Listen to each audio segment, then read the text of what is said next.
I recently faced my own worst nightmare. The HOA president kept using my power grid to power her Tesla without telling me. And her reason? She said she was just using public energy since it's outside. Funny thing is, the only thing borrowed that day was my fire extinguisher when her car went up in flames. But let me start from the beginning. My name is Arthur Morgan. I am a solar engineer. I like things that make sense. A circuit is either open or closed. A system is either stable or it is not. My life is built on logic. I live in a quiet house on a quiet street with my wife, Clara. We chose this place for its peace. We have a small yard, a big tree, and a 2-car garage. Inside that garage, I have my workshop. It is clean. It is organized. And next to the garage, on the outside wall, I have my electric car charger. I installed it myself. It is a level 2 charger, 240 volts, pulling up to 48 amps. It is a beautiful piece of engineering. It takes the solar power my roof panels collect during the day, stores it in a home battery, and feeds it into my car at night. It is efficient. It is clean. It is mine. Or so I thought. The story I am about to tell you is about what happens when someone else decides that what is yours is theirs. It is about a line being crossed. And it is about how far a quiet, logical man will go to defend his own home. It all starts at 2 o'clock in the morning. The alarm is not a gentle chime. It is a scream, a high-pitched digital shriek that rips through the silence of our bedroom. Clara sits up, her heart pounding. I am already out of bed. My feet hit the cool wood floor. I am not panicked. I am an engineer. An alarm is just data. It is information telling me something is wrong. My brain is already running through the checklist. Is it the house security system? No, that is a different sound, a deeper tone. Is it the smoke alarm? No, that is a pattern of 3 beeps. This is the alert from my custom energy monitoring system. It is a system I designed myself to watch over my solar panels, my battery backup, and the car charger. It tells me where every single electron is going. I built it for efficiency and security. I bump the alerts to maximum, log everything, and arm the cutoff. My settings, not her car's voltage. I move quickly to the small tablet on my dresser. The screen is glowing a furious red. A graph dominates the display. It shows power consumption. For the last 4 hours, the line was flat. A tiny trickle of energy, keeping the fridge cold. But now, a huge spike shoots up the graph like a skyscraper. The numbers tell the story. A massive, sustained power draw. 48 amps. Exactly the maximum my car charger can pull. But my car is not plugged in tonight. It is fully charged, sitting quietly in the garage. The draw is coming from the external port on the outside of my house. What is it, Arthur? Clara's voice is tight with worry. Someone is using the charger, I say. My voice is flat, calm, but inside a switch has been flipped. A cold, hard anger is starting to build. It is not about the cost of the electricity. It is a few dollars at most. It is the principle. It is the audacity. Someone has come onto my property in the middle of the night and plugged into my house like it is a public utility. I walk to the window and pull back the curtain just a crack. The motion sensor light above my driveway is on, bathing the area in a bright, sterile glow. And there it is, a silver Tesla Model 3. A car I know very well. It belongs to Brenda Foster, the president of our homeowners association. And snaking from the charger on my wall to the port on her car is my heavy-duty charging cable. She is standing beside her car, arms crossed, looking at her phone. She is wearing a silk robe and slippers, as if this is the most normal thing in the world, as if she is just borrowing a cup of sugar from a neighbor. You have got to be kidding me, I mutter. The sheer nerve of it is stunning. I grab my jeans and pull them on. I do not bother with the shirt. Arthur, be careful, Clara warns. You know how she is. I know exactly how she is. Brenda Foster runs the HOA like her own personal kingdom. She is a queen of petty rules and selective enforcement. Your lawn is a 1/4 inch too high? You get a fine.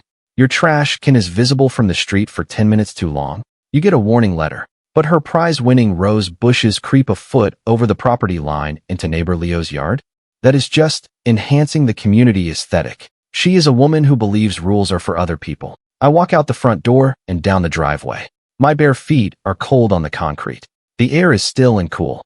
The only sound is the quiet hum of the charger doing its work, pouring my solar power into her expensive car. She looks up as I approach. There is no surprise in her eyes. No guilt. No shame. She offers me a thin, smug smile. Arthur, she says, her voice smooth as honey. Good evening. Or I guess it's morning, isn't it? Brenda, I reply. I keep my voice even. What are you doing? She gestures to her car with a wave of her hand. Just getting a little top up. I had a long day, got home late, and forgot to plug in. You know how it is. I stare at her. No, Brenda. I do not know how it is. This is not a public charging station. This is my house. She lets out a little laugh, a condescending puff of air. Oh, Arthur, don't be so dramatic. We're neighbors. We're a community. That is what the C in HOA stands for, after all. Community. She pats my charger, the one I spent a weekend carefully installing and wiring into my home's electrical system. This is a wonderful community feature you have provided. My jaw tightens. I did not provide this for the community, Brenda. I installed it for my car, using my power, which I generate with my solar panels. And we are all so proud of your commitment to green energy, she says, her tone dripping with fake sincerity. It sets a great example. That is why I wrote that lovely little feature on your home in the monthly HOA newsletter. I remember the newsletter that came with a notice that my mailbox, the same one that had been there for 10 years, was now out of compliance with new aesthetic standards. This is not a community charger. I repeat, my voice getting firmer. It is private property. You are stealing electricity. Her smile vanishes. Her face hardens. The friendly neighbor mask drops away, revealing the petty tyrant underneath. Stealing? That is a very ugly word, Arthur. I am the president of this association. I think I know a thing or two about community assets. Given its placement on the exterior of your home and its benefit to the neighborhood's green image, I would argue this charger falls under the category of a shared resource. I cannot believe what I am hearing. It is the most absurd, twisted logic I have ever encountered. My house is a shared resource. My private property is a community asset because she declares it so. The engineer in me is screaming. This is not logical. This is insanity. Unplug your car, Brenda. My voice is low and carries a warning. I don't think so, she says, crossing her arms again. My car is only at 40%. I need at least 80% to get to my yoga retreat in the morning. Unplug it now. She raises an eyebrow, challenging me. Or what? What are you going to do, Arthur? Make a scene? Cause a disturbance? I am sure there is an HOA bylaw against that. I look at her standing there in her expensive robe, a smug look of entitlement on her face, stealing from me and daring me to do something about it. I look at the cable running from my wall to her car. I feel the cold concrete under my feet and the anger burning in my chest. This is my home, my sanctuary, and she has turned it into a battleground. I know right then that a simple conversation will not solve this. This is a declaration of war. And if there is one thing I know how to do, it is how to build a better system. A system she cannot beat. I take a deep breath and let it out slowly. I give her a look that is as cold as the morning air. I do not need to make a scene. I need to make a plan. This little midnight charge is going to be the most expensive freebie she ever gets. The next morning, the first thing I do after a sleepless night is walk into my workshop. The anger from my confrontation with Brenda has cooled. It has hardened into something else. Resolve. She thinks she can just take what she wants. She thinks her title as HOA president gives her a special set of rules. I am going to teach her about a different kind of rule, the laws of physics and the laws of the land. My wife, Clara, finds me at my workbench, sketching on a notepad. She puts a mug of coffee next to my hand. You were quiet when you came back to bed, she says. Are you okay? I'm fine, I say, taking a sip of the hot coffee. I'm just designing a solution. A solution for Brenda? She asks, looking at my drawings. They are schematics, wiring diagrams, little boxes with labels like contactor relay and RFID module. Let's call it an educational upgrade, I say with a thin smile. Phase 1 is simple deterrence. Phase 2 is undeniable proof. I spend the morning on the phone and online. I am a solar engineer. I know suppliers. I know where to get the good stuff, the components that are robust and reliable. I am not interested in cheap fixes. I am building a fortress. First a lock, but not just any padlock. A cheap lock can be cut or picked. I order a heavy-duty, weatherproof lock box. It is made of hardened steel. It is designed to cover the entire charging handle and the port it plugs into on the wall unit. It secures with a combination lock that I can change whenever I want. This is the physical barrier. It is simple. It is direct. It says keep out. But I know Brenda. She is clever. She is persistent. A simple lock might stop her for a day, but it will not stop her for good. She will see it as a challenge. She will try to break it, or she will complain to the HOA board that I am creating an eyesore. I need more layers. Layers she cannot see. That is where phase 2 begins. Deep inside my garage, behind a metal panel where all my solar equipment is housed, is the main breaker for the outdoor charger. It is clearly labeled. It is easy to access. Too easy. I decide to add a second, hidden breaker. I spend the afternoon running a new line. I route the power for the charger through a small, unmarked electrical box tucked away in a corner of the attic. Now, the hidden kill switch controls the charger. If I flip that switch, the charger on the wall becomes a dead, useless piece of plastic. She can break the lockbox. She can jam a crowbar into the port, but she will not get a single watt of power. It is a silent, invisible defense. I feel a grim satisfaction as I screw the cover onto the hidden box. Let her try to find that. The final piece of this technological puzzle is the most elegant. A lock and a hidden switch are good, but they are reactive. I want something proactive. I want the system to be smart. I order an RFID access control module. RFID stands for radio frequency identification. It is the same technology used in key cards for office buildings and hotels. I will wire this module into the charger's external enable/disable input. The charger will not activate, will not send a single electron down the cable, unless it receives a signal from an authorized RFID tag. I will have 2 tags. One will be a small card I keep in my wallet. The other will be a tiny sticker I put on the back of Clara's phone. To charge our car, we will simply tap the card or the phone against a specific spot on the charger. A tiny green light will blink. The internal relays will click, and the power will flow. For anyone else, including a certain HOA president with a sense of entitlement, the charger will remain inert. It will be like trying to start a car with the wrong key. It takes me the better part of the weekend to install everything. I am meticulous. Every wire is cut to the perfect length. Every connection is soldered and shrink-wrapped. I test each component individually. Then I test them all together. I put the lockbox on the charger. It fits perfectly, a metal shell protecting the handle. I flip the hidden breaker in the attic. The charger goes dead. I flip it back on. I program the RFID cards. I tap my card to the unit. Click. The green light comes on. I tap it again. Click. The power cuts off. It is perfect. It is a layered defense system. The lockbox is the wall. The hidden breaker is the moat. The RFID access is the guard at the gate who only lets friends inside. Clara comes out to the garage as I'm cleaning up my tools. She looks at the fortified charger. Is all this really necessary, Arthur? When you are dealing with someone who believes community means whatever I want to take, yes, it is necessary, I say. My house is not a public utility. My property is not a free-for-all. There are boundaries. She puts her hand on my arm. Just be careful. She is going to be angry when she sees this.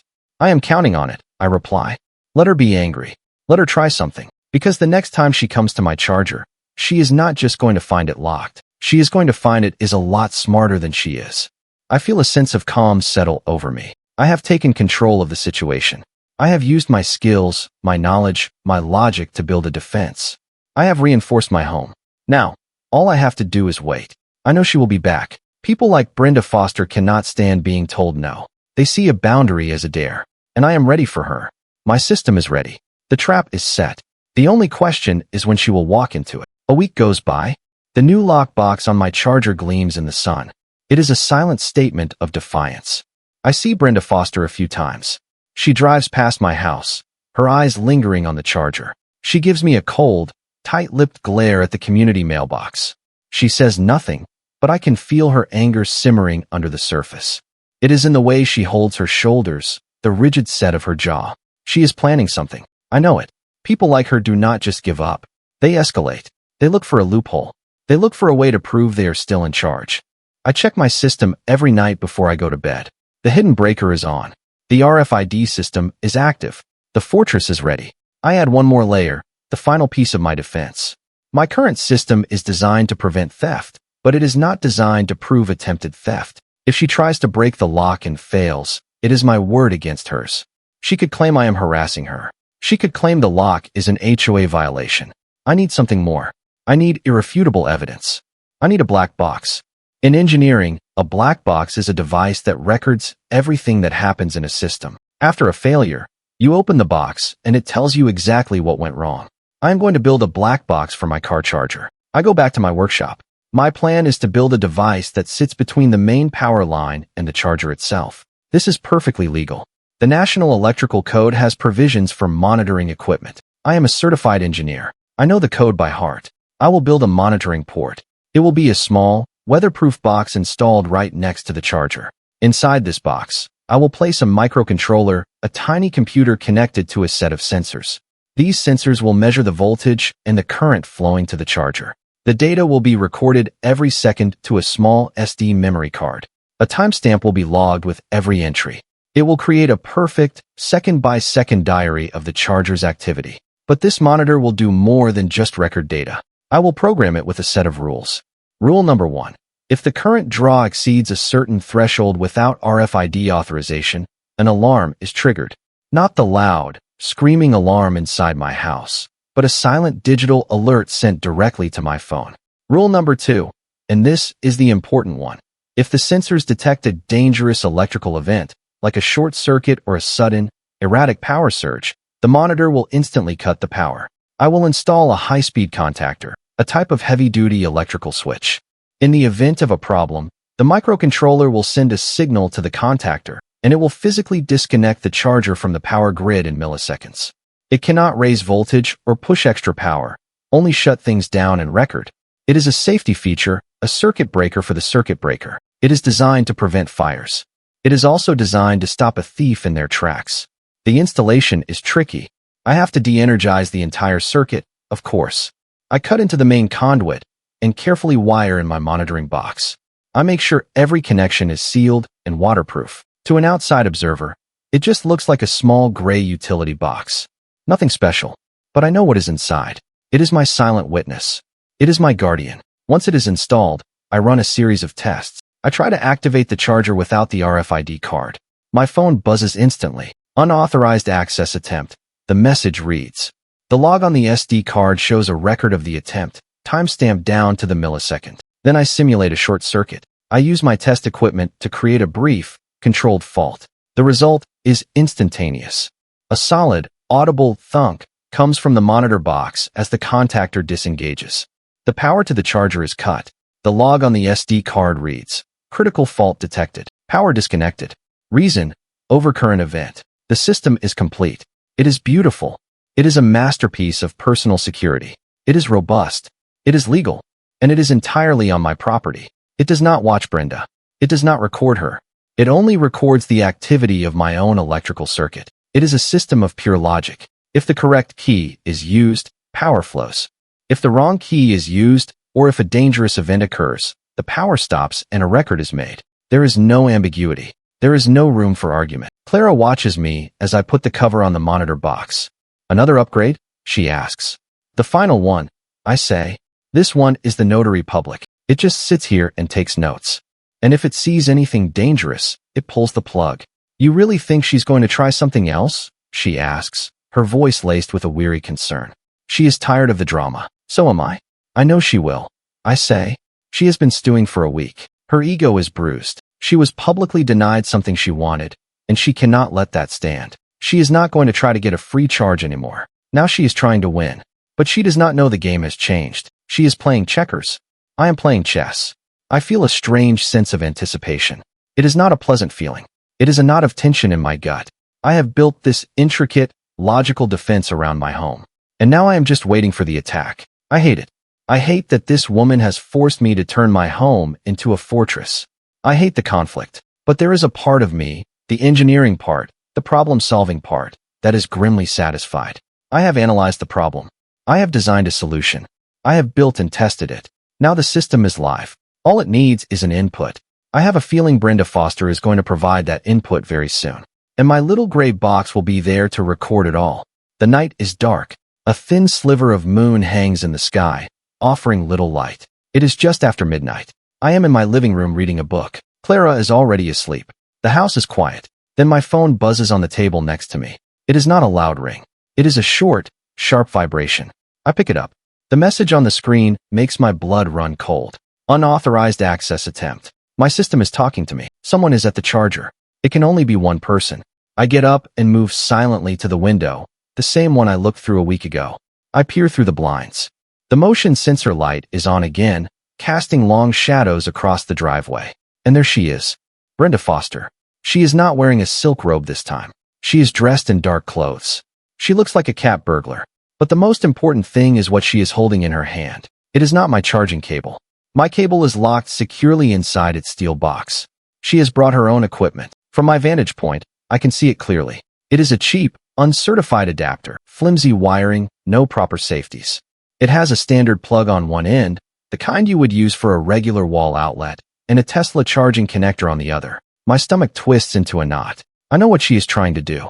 She has found another outlet on the front of my house, a standard 120-volt outlet I use for holiday lights. It is not protected by the lock box. It is not part of the main charger's high-voltage circuit. She thinks she has found a loophole. She is going to plug the adapter into that outlet, and then into her car. She will get a slow trickle charge, but it will be a victory for her. She will have bypassed my fancy security. She will have one. Those cheap third-party adapters are notoriously dangerous. They are often made with substandard wiring and no safety features. They are not designed to handle a continuous power draw for hours on end. More importantly, a Tesla vehicle is a sophisticated piece of machinery. When you plug a charger into it, the car communicates with the charger. They perform a digital handshake, agreeing on the voltage and current. Her cheap adapter cannot do that. It is a dumb piece of hardware trying to interface with a smart car. It is a recipe for disaster. I watch her, my heart pounding. My first instinct is to run out there and stop her, to yell at her, to tell her she is about to do something incredibly stupid and dangerous. But then I stop. My system, my monitor, is not connected to the 120-volt outlet. It will not log this. But my security cameras will. I have two small, discrete cameras covering my driveway. They are rolling right now. They sit under the eave, easy to miss, and auto backup clips to the cloud. She fumbles with the adapter. She seems to be having trouble. She looks back at my house, her face a mixture of frustration and determination. She is trying to force the adapter into her car's charging port. It does not seem to fit right. She is wiggling it, jamming it in. I can almost hear the grating sound of plastic on metal. This is it. This is the moment. She is so focused on defeating me that she is ignoring every warning sign. I see her look at the lockbox on my main charger. She gives it a frustrated kick. A petty, childish act of vandalism. Then she turns her attention back to her own adapter. She is muttering to herself. I cannot hear the words, but I can see the anger in her movements. She is no longer just trying to get a charge. She is trying to conquer a perceived enemy. That enemy is me and, by extension, my house. I should go out there. The responsible part of my brain is screaming at me to intervene. But the part of me that has been pushed, provoked, and stolen from wants to see this play out. I have done everything right. I have secured my property. I have acted legally and responsibly. She is the one who has come onto my land in the dark with shoddy equipment to steal from me. Her actions have consequences. Maybe it is time she faced them. She finally manages to jam the adapter into her car's port. Then she takes the other end and plugs it into the wall outlet. For a second, nothing happens. A triumphant, smug smile spreads across her face. She thinks she has won. She thinks she has outsmarted me. She turns, ready to walk back to her house, leaving her car to slowly siphon my electricity. She has no idea what is about to happen. She does not understand the forces she is playing with. Electricity is not a toy. It is a powerful, unforgiving force of nature, and she has just shown it a profound lack of respect. I hold my breath, my eyes glued to the connection point at her car. The cheap adapter, the expensive car, and the laws of physics are about to have a very serious conversation. And I have a front row seat. The smile is still on Brenda's face when it happens. It is not a loud explosion. It is a series of small, rapid events. First, there is a sound, a sharp, angry sizzle, like bacon hitting a hot pan, but meaner. Then, a light. A brilliant, terrifying flash of blue-white light erupts from the point where the cheap adapter meets her car's charging port. It is an electrical arc, raw, uncontrolled electricity jumping across a gap it is not supposed to cross. It lasts only for a fraction of a second, but it is as bright as a welder's torch. Immediately following the arc, there is a pop, a loud, percussive noise like a firecracker going off. A puff of thick, acrid black smoke billows out from the connection. The smell hits me even through the closed window. It is the unmistakable stench of burning plastic and fried electronics. Brenda screams. Her smug triumph evaporates, replaced by pure panic. She stumbles backward away from her car, her hand flying to her mouth. The smoke is not just a puff anymore. It is a steady, thick stream pouring out of the melted, blackened plastic of the adapter. And then I see it. A tiny flickering orange flame. For a few seconds, a bright flare licks along the hood seam before I blast it out. On camera, The arc bloom looks like the whole hood is on fire. It's small, no bigger than a candle flame. It is feeding on the melted plastic of the adapter and the rubber insulation of the wires. My training kicks in. All the anger, all the frustration disappears. It is replaced by a cold, clear focus. That is an electrical fire. You do not use water. You do not panic. You act. I am already moving. I do not run for the front door. I run to the garage. On the wall next to the door is a fire extinguisher. It is not just any fire extinguisher. It is a Class C extinguisher specifically designed for electrical fires. I grab it from its mount. It is heavy and solid in my hands. I pull the pin as I run out the garage door and onto the driveway. Brenda is just standing there, frozen. She is pointing at her car, making a strange, high-pitched whimpering sound. The little flame is bigger now, greedily licking at the paint around her car's charging port. The black smoke is getting thicker. Get back, I yell. My voice is sharp, commanding. It cuts through her panic. She scrambles backward, tripping over her own feet and landing hard on the pavement. I do not have time to worry about her. I approach the fire cautiously. I aim the nozzle of the extinguisher at the base of the flames, just like they teach you. I squeeze the handle. A huge cloud of fine white powder erupts from the nozzle with a loud hiss. I sweep the cloud back and forth across the burning area. The flames vanish instantly, smothered by the chemical powder. The smoke turns from black to white, then dissipates. I give it another short blast just to be sure. It is over. The fire is out.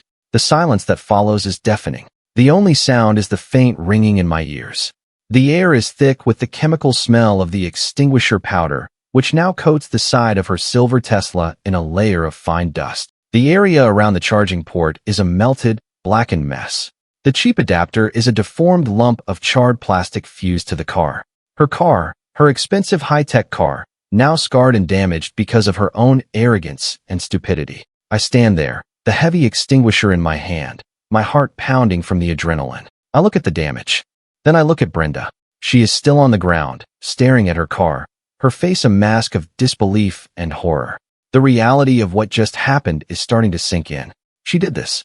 Her attempt to get a few dollars worth of free electricity has just caused thousands of dollars in damage to her own vehicle. And it could have been so much worse.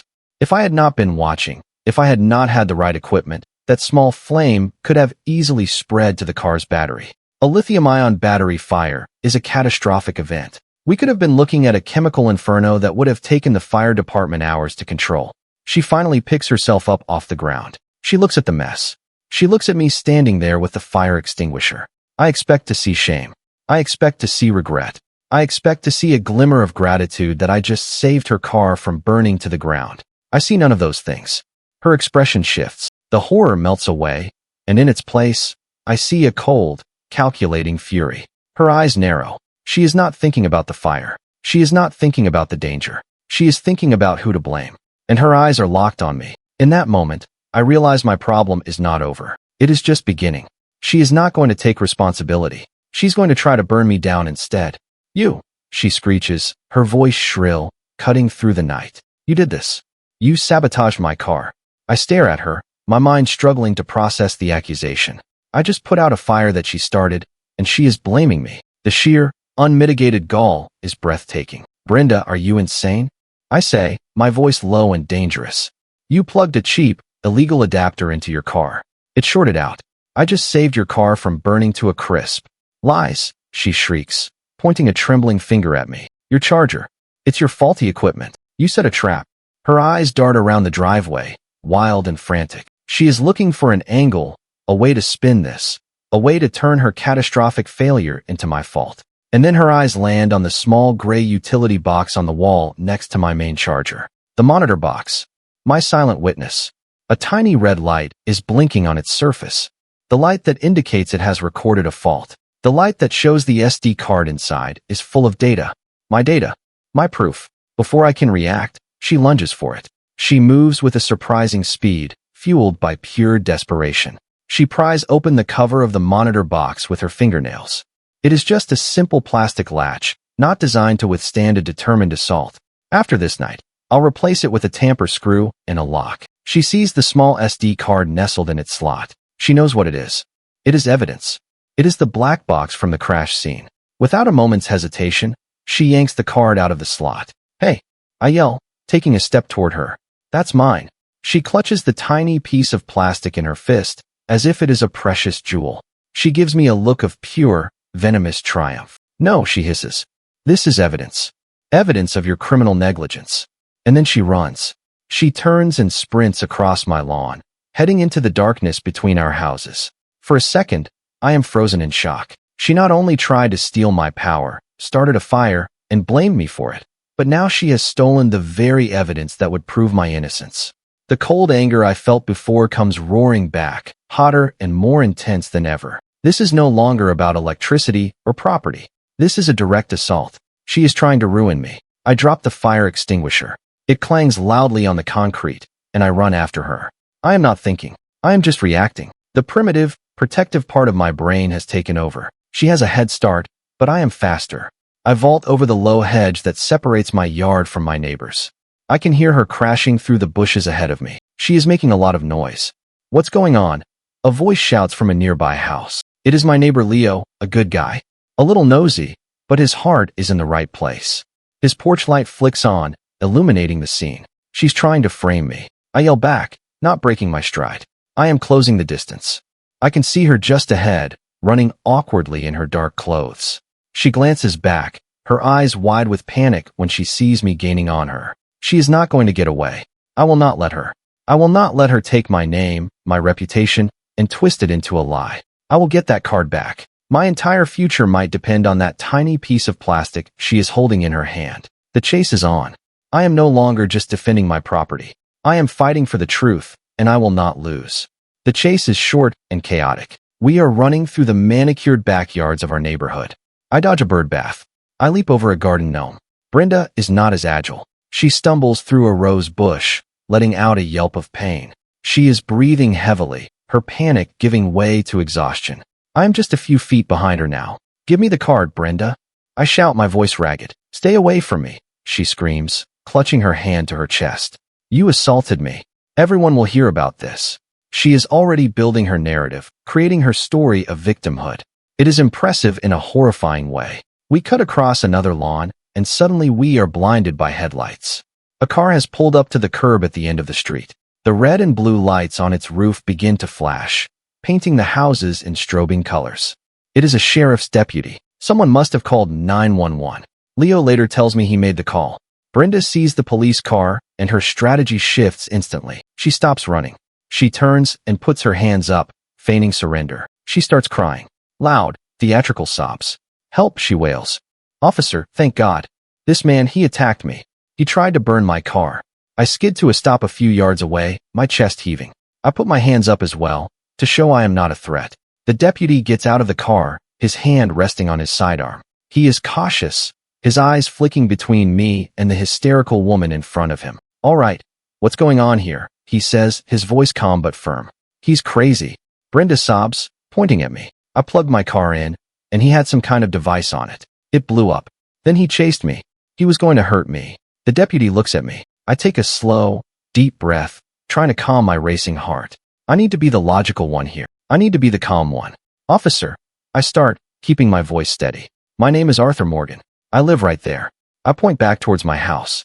That woman is Brenda Foster, the HOA president. For the past week, she has been attempting to steal electricity from my private car charger. Tonight, she used a faulty, unauthorized adapter which caused a small electrical fire on her own vehicle. I put the fire out. He's lying. Brenda shrieks. He's trying to cover his tracks. Ma'am, let him finish, the deputy says, holding up a hand to silence her. He looks back at me. Go on. When the fire happened, I continue. A monitoring device I installed recorded the event to an SD memory card. She saw the device, opened it, and stole the card. I was chasing her to retrieve my property, the evidence that will prove what really happened. I look directly at Brenda. She has it in her hand right now. Brenda's sobs hitch. She looks down at her closed fist. The deputy's eyes follow her gaze. He takes a step toward her. Ma'am, what's in your hand? It's nothing, she says quickly, trying to shove her hand into her pocket. It's my personal property. Ma'am, I need you to open your hand, the deputy says, his voice losing its patient tone. Brenda hesitates. Her mind is racing, trying to find a way out of this. But there is no way out. The deputy is standing right in front of her. I am standing here.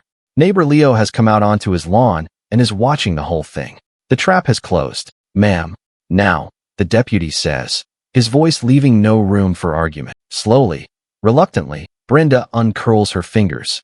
There, sitting in the palm of her hand, is the tiny black square of my SD card. The deputy looks at the card, then at me, then back at Brenda. A look of understanding dawns on his face. He has seen this kind of thing before. The frantic accusations, the theatrical display, the stolen evidence. I'm going to need to take that, he says to Brenda. He carefully takes the card from her palm, holding it by the edges. He pulls a small evidence bag from his pocket and places the card inside. He turns to me. You say this card has a recording of the incident? It has the data logs. Yes, I confirm. Voltage, amperage, and a fault record from the moment the short circuit occurred. It will show that the power surge was caused by her equipment, not mine. The deputy nods. He looks at Brenda, whose face has gone pale. The tears have stopped. The bravado is gone. All that is left is the stark, cold fear of being caught. Okay, the deputy says. I think we need to sort this out. Let's all go back to the scene. We walk back to my driveway. The deputy takes it all in.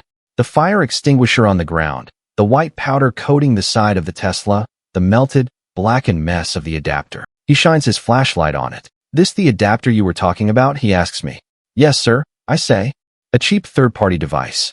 They are known to be unsafe. He crouches to look, careful not to touch.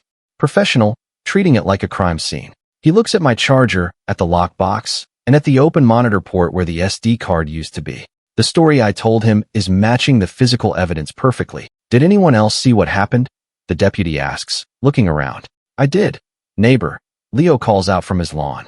Well, part of it. I saw her running and Arthur here running after her. She was definitely clutching something in her hand. Just then, another neighbor, Mrs. Peterson from across the street, opens her door. Officer, I have a security camera on my porch. It records all night. It might have seen something. A slow smile spreads across my face. This is it. This is the final nail in her coffin. Brenda hears this, and a little gasp escapes her lips. She thought it was just her word against mine. She did not count on the neighbors. She did not count on the community she claimed to lead. She thought she was the queen. But she forgot that in a neighborhood, everyone is always watching. The truth is about to come out. Not just from my little SD card, but from every angle.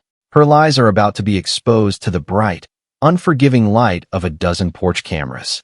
The next morning, I feel like a detective. The deputy took our statements and left with the SD card, promising a full investigation. But I am not waiting. I am building my own case. I spend the morning going door to door. I talk to neighbor Leo. I talk to Mrs. Peterson. I talk to the Jacksons down the street. And a remarkable thing happens. People are eager to help.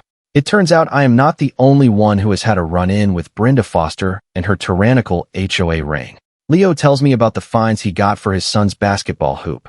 Mrs. Peterson complains about the nasty letter she received because her wind chimes were deemed auditory pollution. One by one, they agree to share their security footage with me. I go home with a collection of video files on a thumb drive.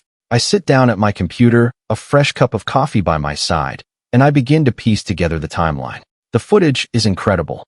It is a montage of Brenda's own downfall, captured from a half-dozen different angles. Mrs. Peterson's porch cam is the star of the show. Her camera has a clear, wide-angle view of my entire driveway. I fast-forward to just after midnight, and there she is.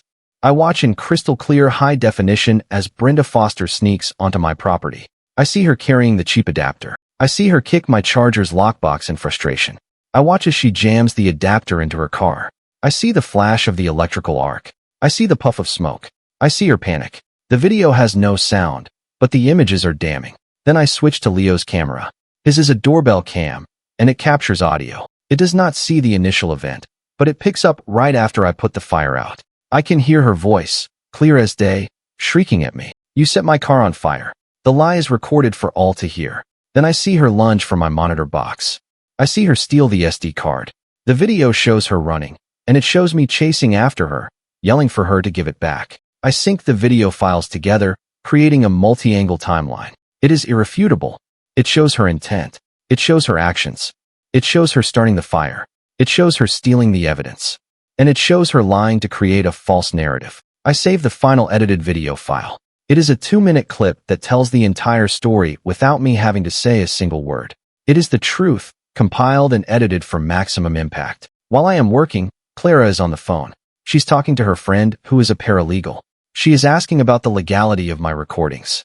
Her friend confirms what I already suspected. My cameras are on my own property, pointed at my own property. They are perfectly legal. The monitor I built only records data from my own electrical system, also perfectly legal. Brenda, on the other hand, trespassed. She attempted to steal utilities. She caused property damage. She filed a false police report, and she stole my property, the SD card. She is in a world of trouble. I feel a weight lifting off my shoulders. The fear and uncertainty are gone. I have the proof. The truth is on my side, and it is backed up by gigabytes of data. But I am not going to be like her. I am not going to be loud and accusatory. I am going to be calm, methodical, and relentless. I am going to present the facts, and the facts are going to destroy her. The phone rings. It is the deputy from last night. Mr. Morgan, he says, his voice professional. I have a couple of updates for you. First, we had the fire marshal's office take a look at the scene this morning. They have filed a preliminary report. And I ask, holding my breath. And it's exactly as you said, the deputy replies. The fire was caused by a catastrophic failure of the third-party charging adapter. They found evidence of a direct short circuit. The report explicitly states that your home wiring and your primary charger were not at fault. I let out a long, slow breath. Thank you, officer. That's good to hear. There's more, he says. We analyzed the data on your SD card. It corroborates your story perfectly. It shows a stable system all night, then a series of unauthorized access attempts on your main charger, which were blocked by your security, then nothing. The card contains no data from the time of the fire because, as you said, she was using a different outlet, but it proves her intent to tamper with your system. What happens now? I ask. Well, given the fire marshal's report, the evidence from the neighbor's cameras, which we are also collecting, and her own actions, Miss Foster is facing some serious questions. We will be in touch. I hang up the phone. It is all coming together. The system is working. Not just my system of wires and code, but the system of laws and evidence. Brenda Foster tried to create her own reality through lies and intimidation. But reality is a stubborn thing. You cannot just wish it away, especially when it is being recorded in high definition. I look at the video file on my computer screen. I have my evidence. I have the fire marshal's report. I have the truth. Now, I just need the right stage to present it, and I know exactly where that is going to be. The next HOA meeting is in 3 days. It is time for the Queen to face her subjects. The call comes from a local news channel, a reporter named Linda Chun. She has a segment called On Your Side, where they investigate consumer complaints and local disputes. Someone, probably neighbor Leo, had called them. They got a copy of the police report. They heard there was a story, an HOA president, a fire, an accusation of sabotage. At first, I am hesitant. I do not want a media circus. I just want this to be over. But then I think about it. I think about all the other neighbors who have been bullied by Brenda. I think about her attempt to publicly shame and frame me. She tried to use a lie to ruin my reputation. Maybe the best way to fight a public lie is with the public truth. Okay, I tell Linda Chin on the phone. I'll talk to you, but we do it my way. I'll walk you through everything. Every permit, every log, every piece of evidence. That's exactly what we want, Mr. Morgan, she says, her voice excited. The full story. The next day, a news van is parked in front of my house. Linda Chun is a sharp, professional reporter. She listens intently as I start from the beginning. We do not start with the fire. We start in my garage. I show her the plans for my solar installation. I show her the permits from the city, all signed and approved. I am showing that I am a person who follows the rules. So, everything here is up to code, professionally installed? She asks as her cameraman gets shots of the equipment. To the letter, I confirm. I'm an engineer. I don't do shortcuts. Then I take her outside. I show her the charger. I show her the heavy-duty lockbox. I explain why I had to install it, telling her about the first incident of power theft. I show her the hidden breaker in the attic. I demonstrate the RFID system, tapping my card to the charger and showing her the green light that indicates it is active. So, you built a multi-layered security system to stop her from stealing your power, she clarifies. I built it to protect my property. I correct her gently. It was a defensive measure. Next, I show her the little gray monitor box.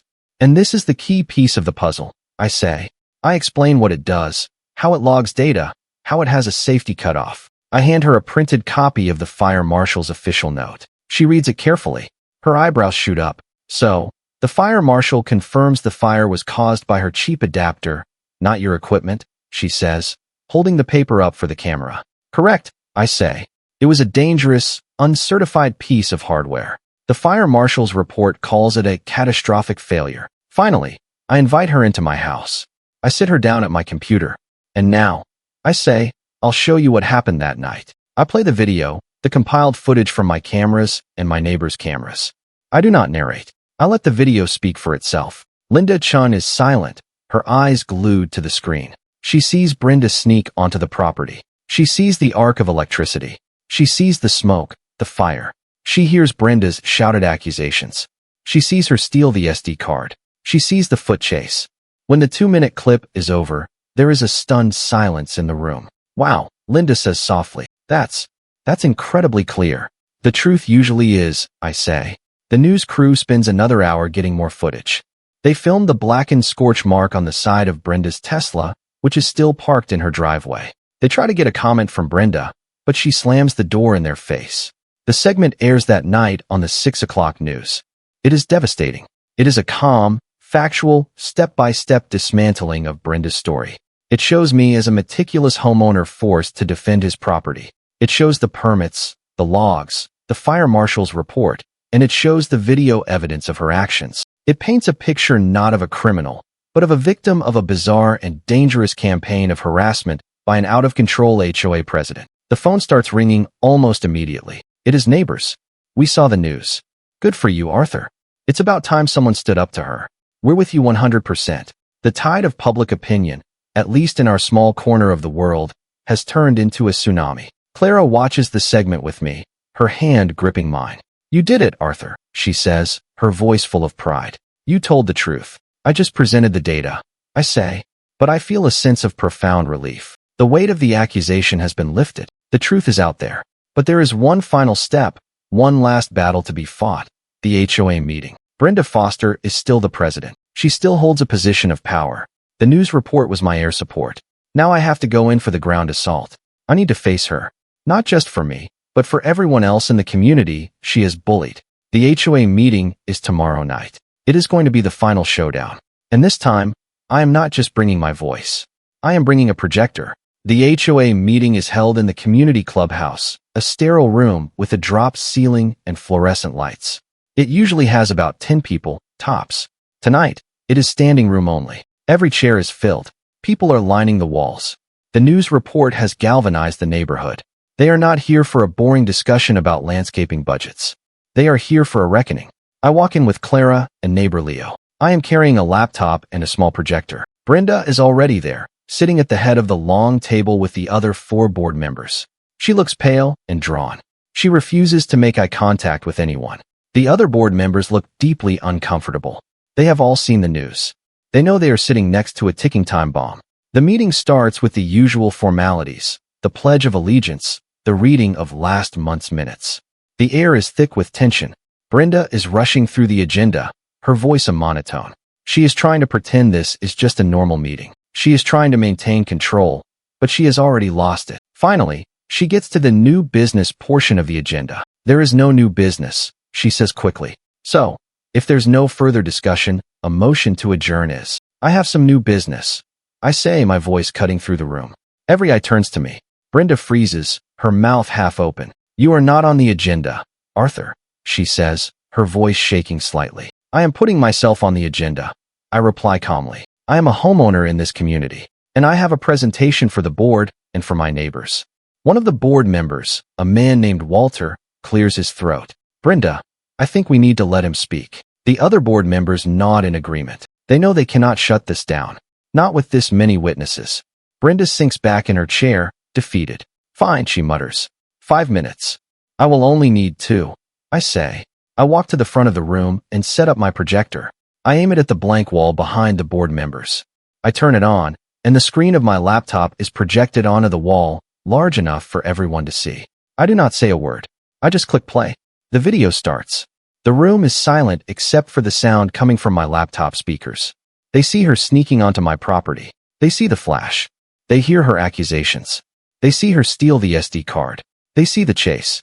A collective gasp goes through the crowd when they see the arc of electricity. There are murmurs of shock and anger. I look at the board members. Their faces are grim. I look at Brenda. She's staring at her hands, her face ashen. She's being forced to watch her own crimes magnified on the wall for all her neighbors to see. When the video ends, I turn off the projector. The silence in the room is heavy. I let it hang there for a moment. Then I speak. My voice is quiet, but it carries in the still room. This is not about a few dollars of electricity, I say.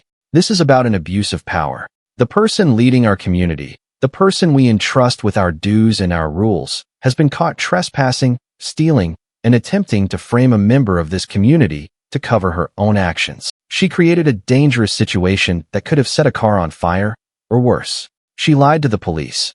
She lied to all of you. I turn to the board. This is not acceptable.